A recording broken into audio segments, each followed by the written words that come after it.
Olá, meu nome é Teresa, tenho 78 anos hoje, mas essa história que vou contar aconteceu quando eu tinha apenas 32 anos, lá em 1962. Antes de começar, se você puder deixar um joinha aí no vídeo e se inscrever no canal, eu ia ficar muito feliz, viu? E me conta aí nos comentários de onde você está assistindo. Adoro saber quem escuta minhas histórias. Nasci no interior de Minas Gerais, numa época em que as mulheres tinham pouquíssimas opções na vida, além de casar e ter filhos. Estudei até onde meu pai deixou, que foi só até a 4ª série do primário. Depois disso, fiquei em casa, sabe? Aprendendo a cozinhar, costurar e cuidar de tudo. Me preparando para ser uma boa esposa, como eles diziam. Conheci o Roberto quando eu tinha 17 anos, numa festa de São João da igreja. Ele era um rapaz bonito, trabalhador, de família respeitada na cidadezinha. Começamos a namorar com a permissão dos meus pais, claro.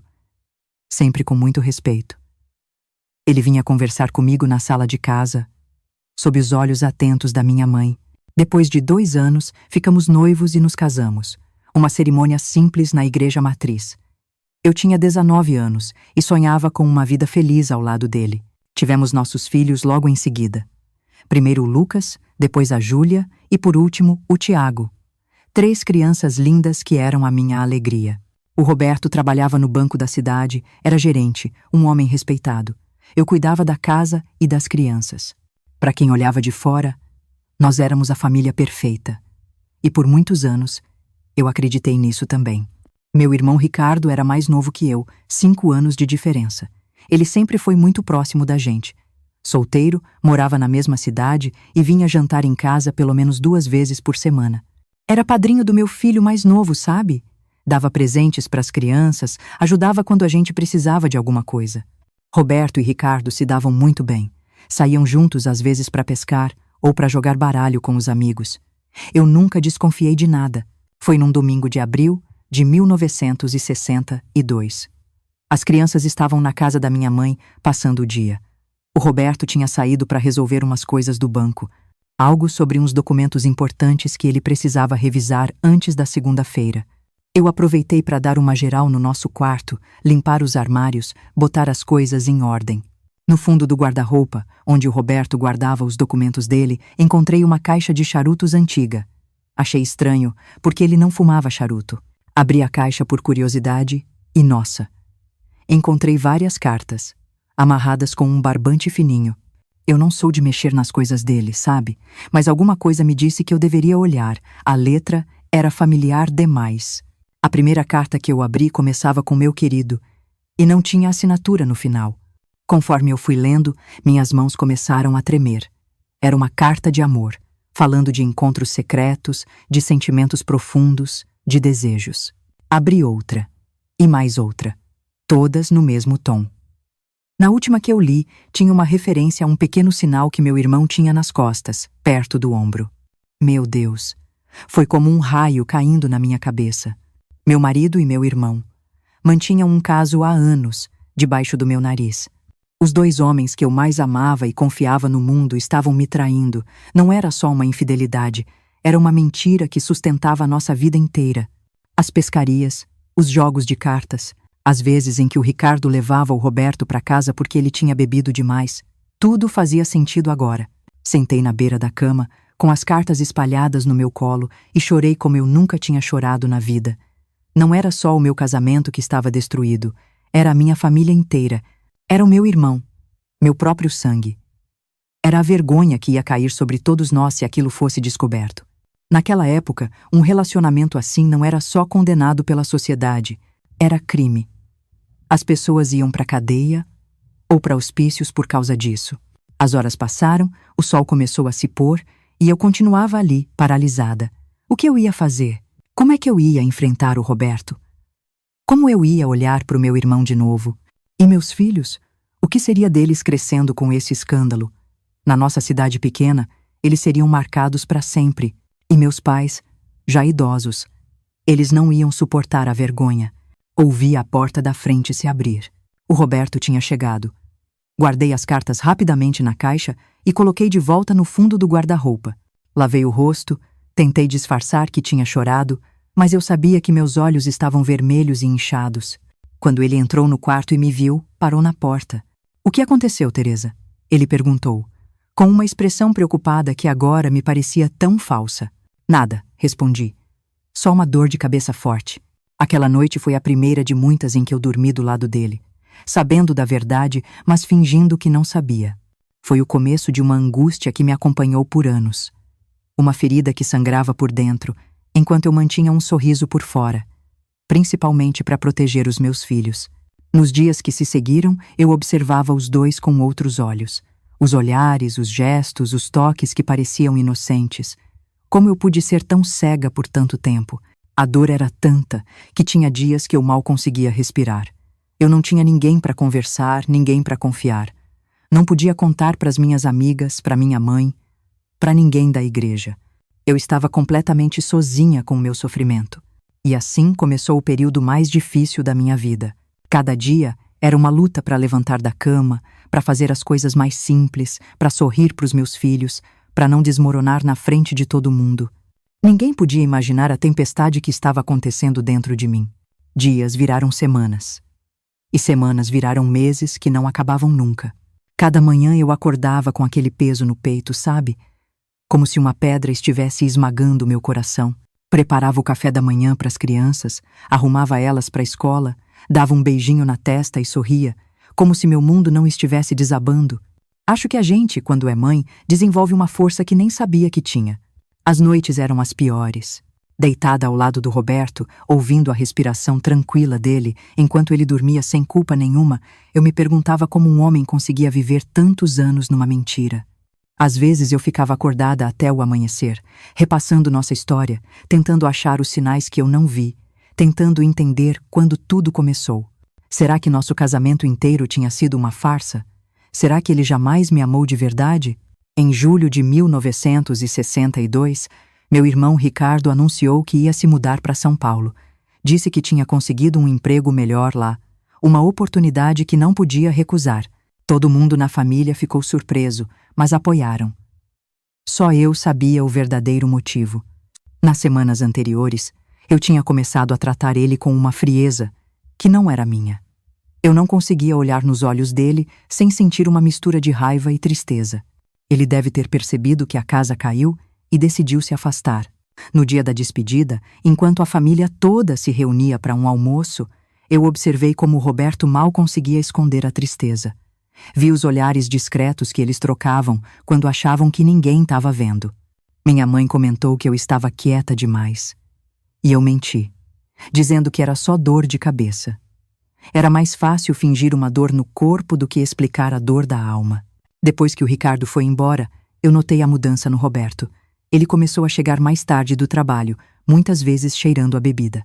Ficava irritado com as crianças por qualquer coisinha, algo que ele nunca tinha feito antes. À noite, às vezes eu encontrava ele na sala, no escuro, com um copo de cachaça na mão, olhando para o nada. Parte de mim sentia uma satisfação amarga em ver ele sofrer.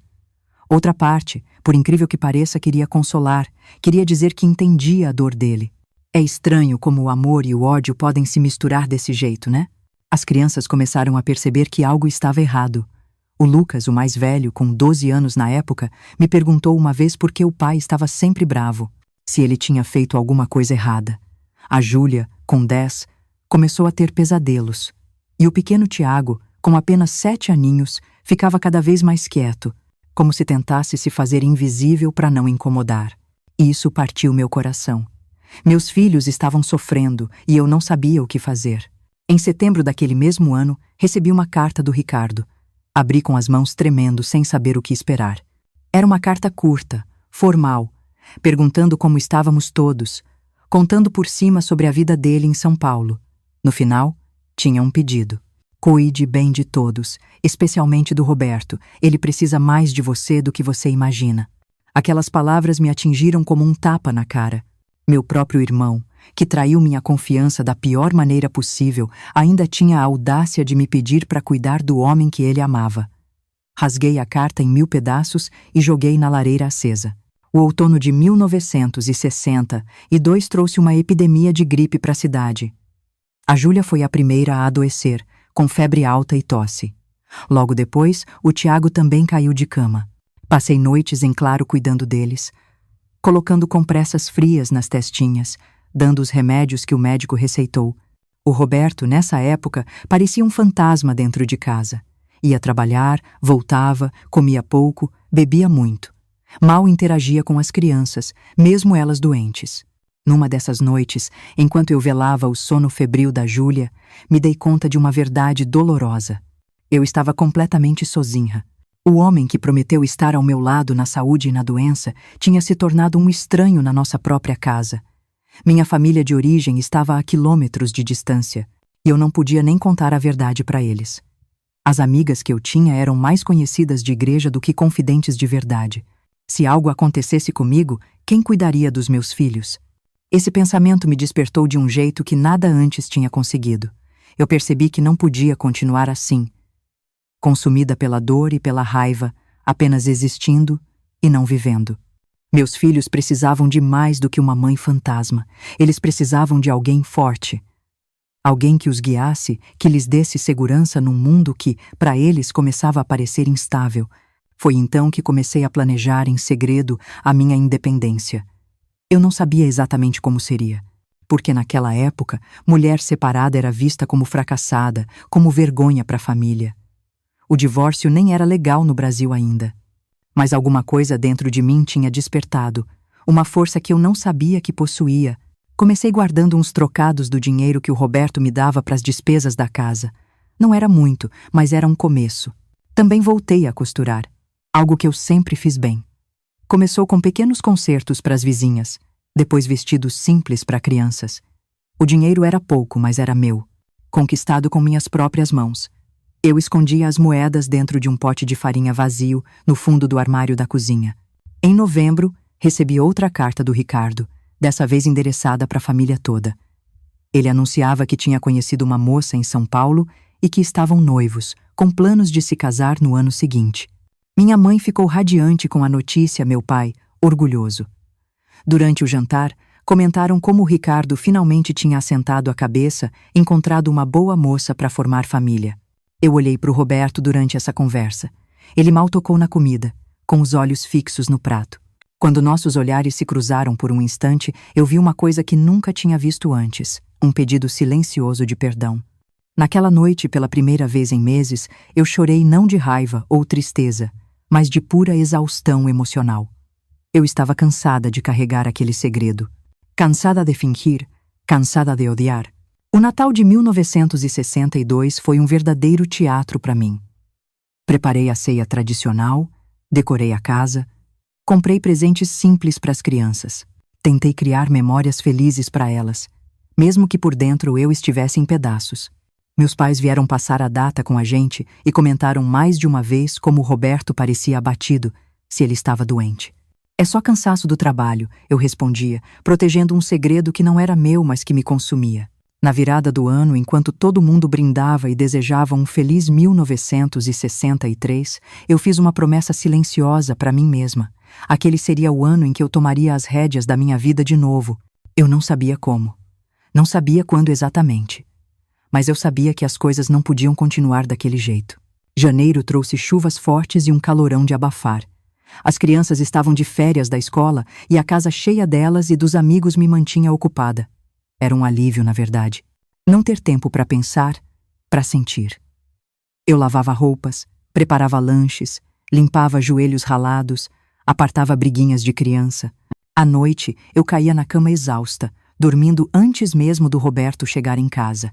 Foi numa dessas noites, quando o calor não deixava ninguém dormir direito, que eu acordei com um som de choro vindo da sala. Era um choro contido, de alguém que tenta abafar o som. Levantei em silêncio e fui ver o que era.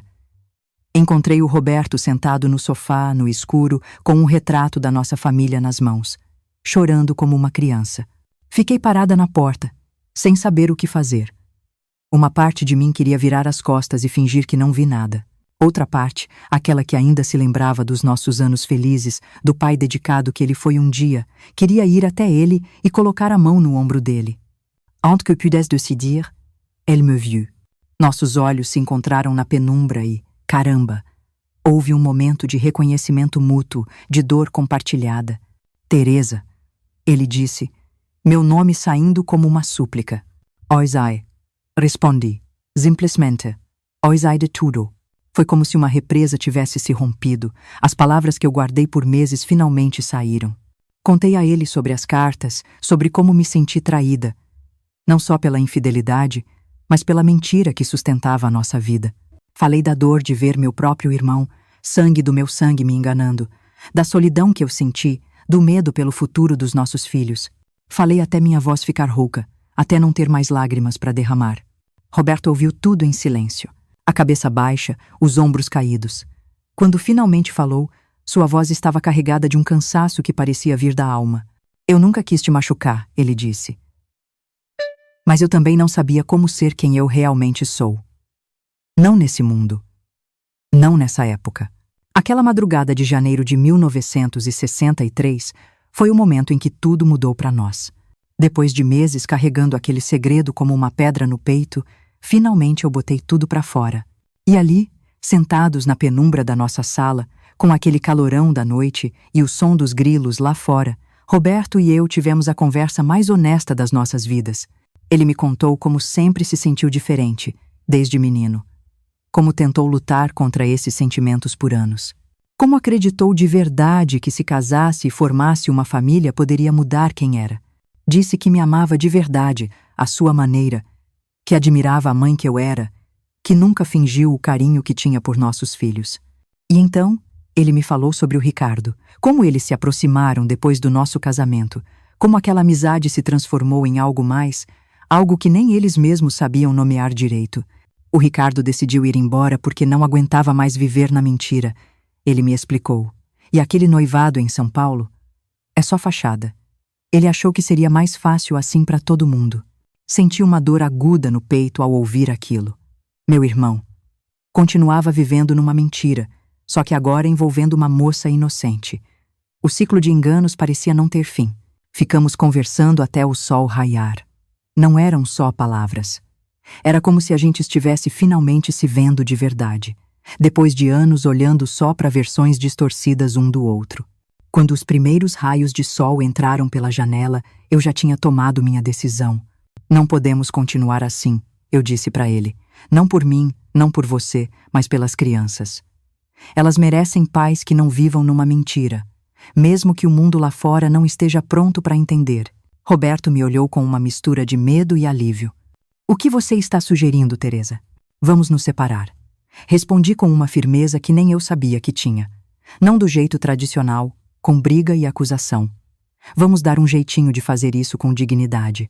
A expressão dele se transformou em pânico puro. Se a gente se separar, todo mundo vai querer saber o porquê. E se descobrirem. Você sabe o que pode acontecer comigo e com o Ricardo. Ele estava certo. Naquela época, homens que amavam outros homens eram tratados como criminosos ou doentes. Podiam ser presos, internados em hospícios, submetidos a tratamentos brutais. A sociedade não tinha a menor compaixão. Não vou expor vocês, eu garanti. Vamos encontrar uma explicação que não machuque ninguém. Talvez. Talvez a gente possa dizer que o amor acabou, mas o respeito continua, por causa das crianças. Era uma ideia quase impensável para a época. Casais não se separavam amigavelmente, e mulheres não tomavam a iniciativa de terminar casamentos. Ia ser um escândalo de qualquer jeito, mas pelo menos não destruiria vidas completamente. Nas semanas seguintes, a gente planejou cada passo com cuidado. Roberto consultou, bem discretamente, um advogado em outra cidade para entender nossas opções. O divórcio não existia no Brasil naquela época, mas era possível conseguir uma separação de corpos e bens, o que chamavam de desquite. Seria eu quem sairia de casa com as crianças, para evitar mais falatório. Roberto se comprometeu a nos dar um suporte financeiro e a manter presença na vida dos filhos. Em fevereiro, comecei a procurar uma casa para alugar. Algo simples, mas confortável para mim e para as crianças. Encontrei uma casinha de 2 quartos, não muito longe da escola deles, com um quintal onde eles podiam brincar. O aluguel era razoável, dentro do que o Roberto podia pagar. Para os vizinhos e conhecidos, comecei a soltar a história de que estava procurando um lugar mais perto da escola das crianças, para facilitar a rotina. Fui plantando as sementes da nossa história de cobertura. O mais difícil foi conversar com meus pais. Numa tarde de domingo, depois do almoço em família, pedi para falar com eles a sós. O Roberto ficou com as crianças na sala, enquanto eu levei meus pais para o quintal. Ali, sentada sob a sombra da jabuticabeira, contei que eu e o Roberto tínhamos decidido nos separar.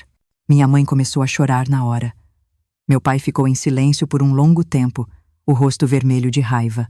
"O que ele fez com você?" ele perguntou, com a voz trêmula. "Ele te bateu? Tem outra mulher?" "Não, pai", respondi com firmeza. "Nada disso. A gente simplesmente percebeu que nosso casamento acabou. Ainda nos respeitamos. Ainda vamos criar nossos filhos juntos. Mas não podemos mais viver como marido e mulher." Eles não aceitaram fácil. Na cabeça deles, casamento era para sempre, não importava o quê. Minha mãe implorou para a gente reconsiderar, pensar nos filhos, na vergonha. Meu pai ameaçou ir ter uma conversa com o Roberto, botar ele no lugar dele. Precisei ser firme. Disse que a decisão estava tomada, que não era um impulso, mas algo que a gente vinha discutindo há meses. "E para onde você vai?" minha mãe perguntou entre soluços. "Já encontrei uma casa. Vou me mudar com as crianças no próximo mês." Meu pai se levantou de um pulo. "Você pode voltar para casa. Sempre vai ter lugar com a gente." Agradeci, mas expliquei que eu precisava da minha independência, que eu tinha que mostrar para os meus filhos que eu podia cuidar deles, ser forte por eles. No fundo, eu também sabia que voltar para a casa dos meus pais seria andar para trás. Seria deixar que eles tomassem as decisões por mim de novo, como quando eu era jovem. Março chegou com mais chuva ainda. A mudança foi feita num sábado, quando a maioria dos vizinhos estava dentro de casa por causa do tempo. Carregamos nossas coisas discretamente, sem alarde. As crianças estavam confusas, especialmente os mais novos. O Lucas, o mais velho, parecia entender mais do que demonstrava. Ajudou com as caixas, organizou os irmãos, tentou me apoiar do jeitinho dele. A primeira noite na casa nova foi estranha. Os sons eram diferentes, as sombras nas paredes, desconhecidas. As crianças demoraram a dormir, inquietas nas camas novas. Quando finalmente o silêncio tomou conta da casa, eu me sentei na pequena varanda da frente e, pela primeira vez em muito tempo, respirei fundo. Não era alívio o que eu sentia, nem alegria. Era uma coisa mais sutil. A sensação de ter tomado o controle da minha própria vida, mesmo que o caminho pela frente fosse incerto. Os primeiros meses foram os mais difíceis. Os cochichos na rua quando eu passava, os olhares de pena ou de condenação, as perguntas indiscretas disfarçadas de preocupação. Como você vai se sustentar sozinha? Coitadinhos dos meninos, como devem estar sofrendo. Tem certeza que não dá para reconsiderar? Pensa na sua família. A pior parte era ver meus filhos lidando com as consequências. O Lucas, que era um dos melhores alunos, começou a ter problemas na escola. A Júlia ficou super quieta. Quase não falava mais. E o pequeno Tiago voltou a fazer xixi na cama.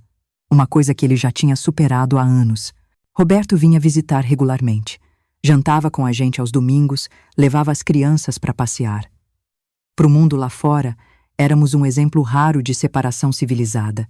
Para nós, era uma corda bamba emocional, tentando equilibrar as necessidades dos nossos filhos com as nossas próprias feridas, que ainda estavam cicatrizando. Em junho, recebi uma carta do Ricardo. Ele escrevia para dizer que o noivado tinha terminado e que ele estava se mudando para o Rio de Janeiro. Entre as linhas, eu entendi o que realmente estava acontecendo. Ele não conseguiu levar a farsa do noivado adiante. E agora buscava uma cidade grande onde pudesse se perder no anonimato, ser um pouco mais ele mesmo. Respondi com um bilhete curto, informando sobre a nossa separação e garantindo que o segredo dele estava seguro comigo. Não sei se foi o certo a fazer, se eu devia manter distância. Mas naquele momento, senti que a gente precisava encerrar aquele capítulo com alguma paz. O resto de 1963 foi um período de adaptação e descobertas. Eu aprendi a consertar vazamento, a negociar com o homem do armazém, a administrar sozinha o orçamento da casa. Minha costura, que começou como um bico, foi ganhando mais clientes. Comecei a fazer não só concertos, mas vestidos inteiros, roupas para festas, enxovais de bebê.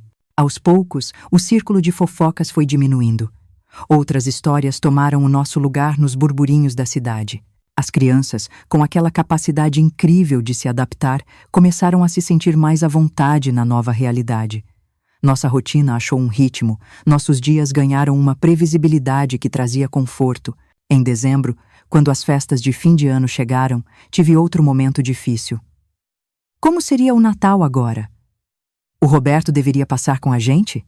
E a ceia na casa dos meus pais, que ainda estavam super desconfortáveis com tudo? Decidi, depois de muito pensar, que eu criaria nossas próprias tradições. Convidei o Roberto para a ceia de Natal na nossa casa, mas não para dormir. Ele viria, celebraria com as crianças, trocaria presentes e depois iria para a casa dele. No dia seguinte, levaríamos as crianças para visitar meus pais. Mas só uma visita rápida, sem ficar pro almoço tradicional. Foram celebrações estranhas, sabe? Cercadas de uma tensão que ninguém falava, mas também com momentos genuínos de alegria, principalmente quando as crianças abriam os presentes ou contavam histórias da escola. Uma nova normalidade estava começando a tomar forma. Diferente de tudo que eu imaginei, mas ainda assim, nossa, 1964 trouxe mudanças ainda maiores. Com o golpe militar em março, o país entrou numa fase de incertezas. Lembro de ouvir o rádio, ansiosa, tentando entender o que estava acontecendo. Roberto, sempre mais informado por causa do banco, me explicava as notícias, preocupado com o rumo das coisas. Naquele clima de tensão política, nossa situação pessoal parecia menos escandalosa para a cidade. As pessoas tinham preocupações maiores agora. Para o Roberto e para homens como ele, no entanto, os tempos se tornaram ainda mais perigosos. O novo regime tinha uma visão ainda mais rígida sobre moral e costumes. Foi em setembro de 1964 que minha vida deu outra virada inesperada. Uma cliente para quem eu sempre costurava era dona de uma lojinha de tecidos no centro. Dona Elza, uma senhora viúva de uns 60 anos. Ela veio até minha casa buscar um vestido que tinha encomendado para o casamento da sobrinha. Teresa. Ela me disse enquanto experimentava o vestido, seu trabalho está cada vez mais fino. Tenho clientes que sempre perguntam quem fez minhas roupas. Agradeci o elogio, como sempre. Ela então me olhou com uma expressão decidida, daquelas que mostram que uma ideia acabou de nascer.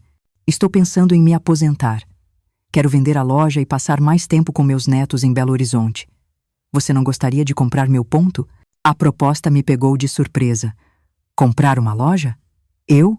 Uma mulher desquitada, mãe de 3, sem experiência nenhuma em comércio? Parecia loucura. Dona Elza, eu agradeço a confiança, mas não tenho dinheiro para isso. A gente pode negociar, ela insistiu. Você me paga uma parte agora e o resto aos poucos, com o lucro da própria loja. Seria uma pena deixar o negócio na mão de alguém que não entende de tecidos como você. Prometi pensar, sem acreditar muito que seria possível. Naquela noite, depois que as crianças dormiram, fiquei fazendo contas à luz do lampião. O dinheirinho que eu tinha guardado da costura, somado a uma pequena herança que minha avó tinha me deixado, talvez desse para a entrada. Mas e depois? E se o negócio não fosse para frente? Como eu ia sustentar meus filhos? 2 dias depois, o Roberto veio visitar as crianças. Depois que elas foram dormir, eu contei a proposta para ele, esperando que ele dissesse que era loucura. Para minha surpresa, ele me encorajou. Você sempre teve talento para costura e um olho bom para tecidos, ele disse.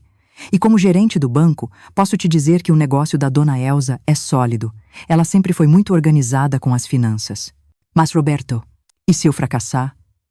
E se eu não der conta de administrar uma loja e ainda cuidar da casa e das crianças? Ele me olhou nos olhos com uma expressão que eu não via há muito tempo. Uma mistura de admiração e carinho. Teresa, você enfrentou o que muitas mulheres jamais teriam coragem de enfrentar. Você reconstruiu sua vida, manteve nossa família unida, mesmo separados. Administrar uma loja vai ser só mais um desafio que você vai superar. Aquelas palavras, vindas dele, significaram mais do que eu poderia dizer. Nosso relacionamento tinha se transformado em algo que não tinha nome naquela época. Não éramos mais marido e mulher, mas também não éramos só amigos. Éramos parceiros numa jornada difícil, unidos pelo amor aos nossos filhos e por um segredo que carregávamos juntos. Uma semana depois, procurei a Dona Elza e aceitei a proposta. Assinamos um contrato simples, no qual eu me comprometia a pagar uma entrada e o resto em parcelas mensais, por 3 anos. No dia 15 de outubro de 1964, recebi as chaves da Casa dos Tecidos, agora minha. Lembro de ficar parada na porta da loja naquela primeira manhã, com as chaves na mão, sentindo uma mistura de orgulho e pavor. O que meus pais diriam? O que a cidade ia comentar? Uma mulher desquitada, agora comerciante? Lucas, meu filho mais velho, com 14 anos na época, estava do meu lado. Ele percebeu minha hesitação e disse algo que eu nunca vou esquecer. Vamos entrar, mãe. Essa loja agora é nossa. Nossa. Aquela palavrinha simples me fez entender que eu não estava sozinha nessa. Meus filhos estavam comigo, crescendo, se tornando meus aliados na vida. Os primeiros meses, como comerciante, foram um aprendizado constante. Dona Elza ficou na cidade umas semanas para me ensinar sobre os fornecedores, controle de estoque, como negociar preços. Percebi que muitas das habilidades de administrar uma casa podiam ser usadas no negócio.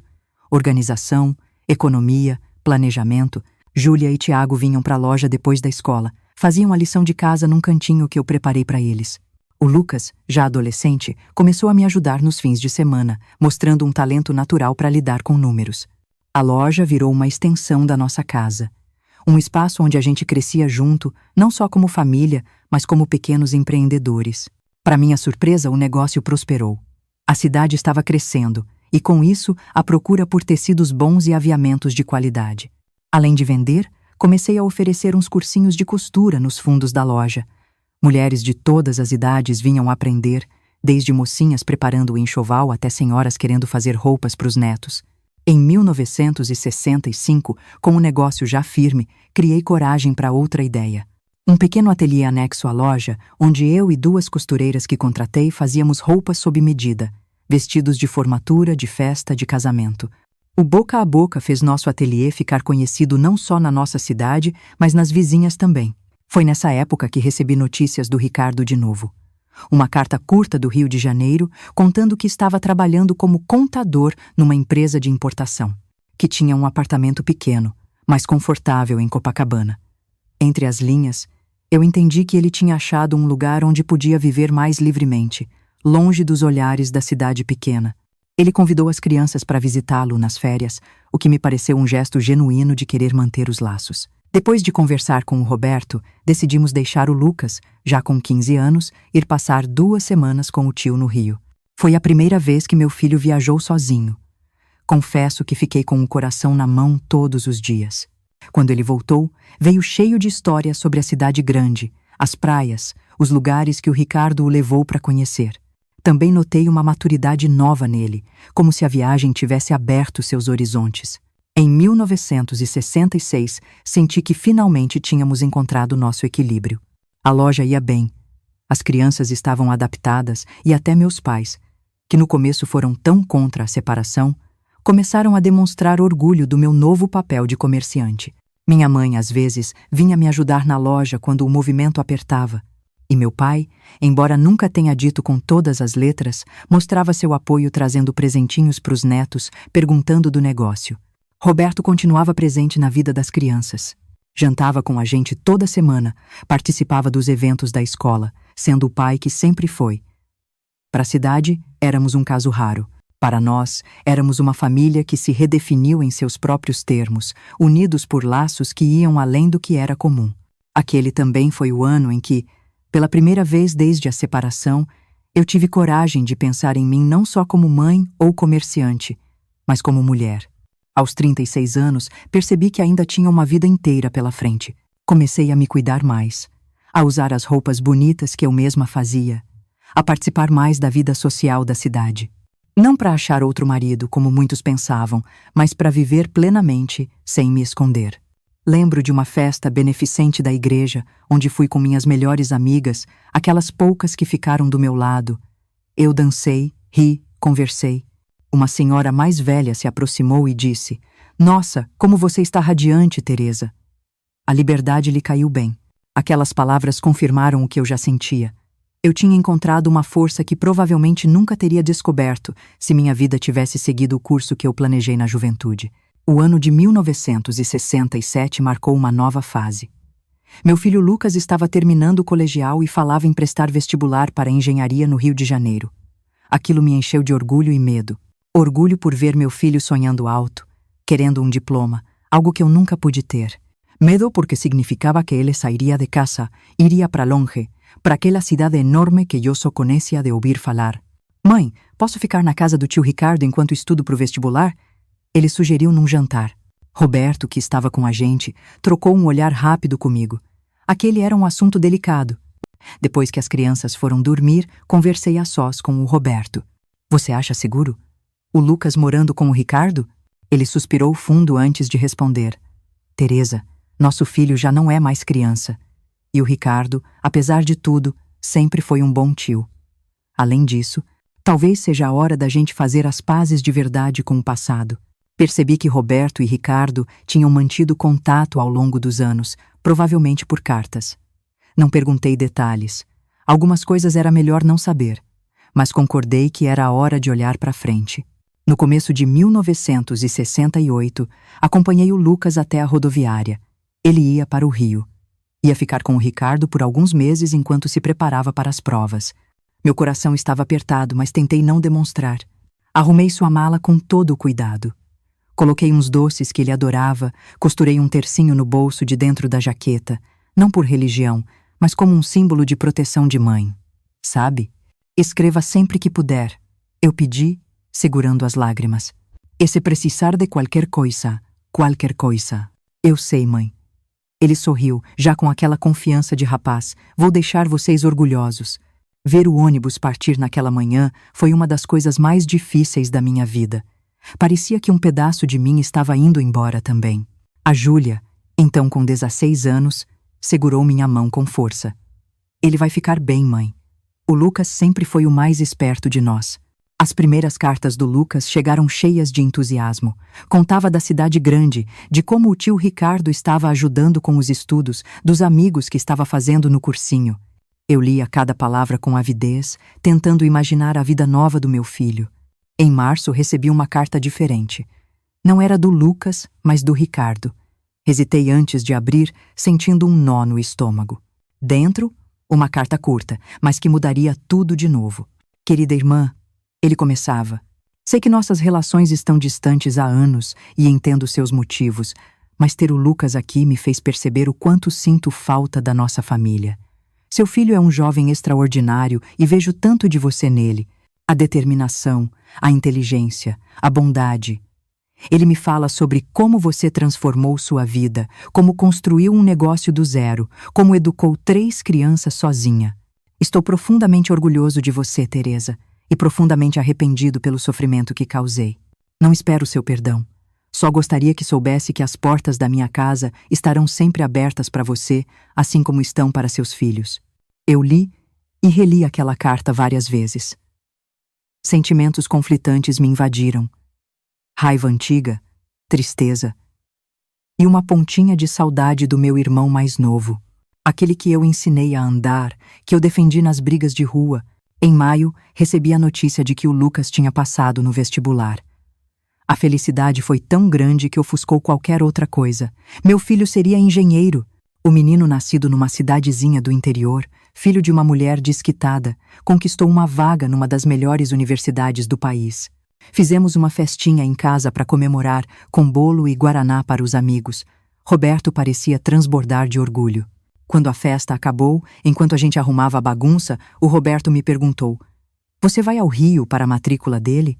A pergunta me pegou de surpresa. Eu não tinha pensado nisso. Em visitar o Rio, em talvez encontrar o Ricardo depois de tantos anos. Acho que o Lucas já pode fazer isso sozinho, respondi, desviando o olhar. Teresa, o Roberto disse, suavemente.